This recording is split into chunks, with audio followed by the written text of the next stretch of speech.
Albert Vaudat a enseigné le dessin et la gravure, auquel il s'est formé à la Villa Arson, à Nice.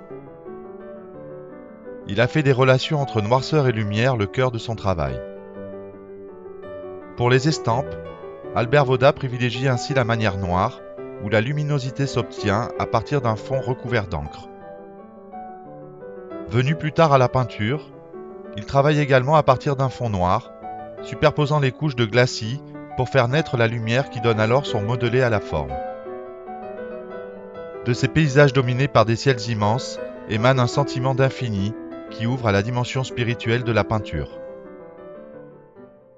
J'ai choisi cette œuvre parmi toutes les œuvres qui m'ont été proposées dans le catalogue du musée parce qu'elle a un rapport avec des souvenirs d'enfance, celle où j'allais au Louvre et où j'ai vu les tableaux de Peter Böll qui m'avaient déjà beaucoup surpris à l'époque.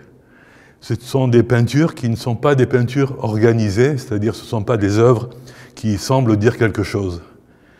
Elles sont uniquement là pour, en quelque sorte, définir une observation d'animaux vivants. Et à l'époque, c'était déjà extrêmement rare que des peintres puissent, sur le motif, aller peindre directement, en présence de l'animal, une peinture.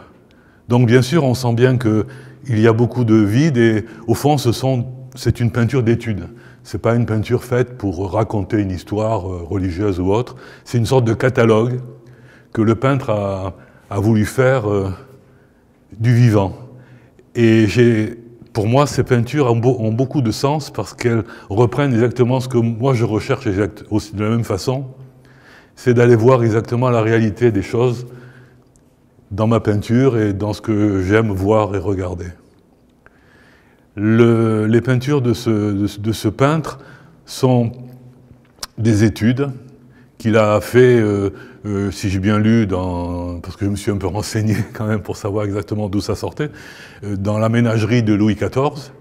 Et donc ils ont servi de carton pour faire des tapisseries et autres. C'était une sorte de catalogue qui permettait aux autres artistes de savoir comment étaient ces animaux sauvages, pour la plupart.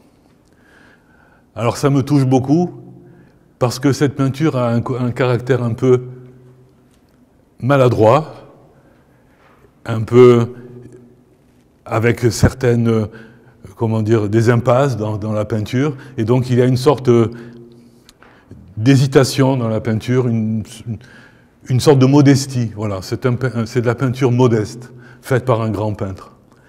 Et cette modestie me touche beaucoup, parce qu'elle se rapproche de celle que j'essaie d'avoir dans ma propre peinture. C'est-à-dire de pouvoir dire à un moment donné, je fais ce que je peux avec ma peinture.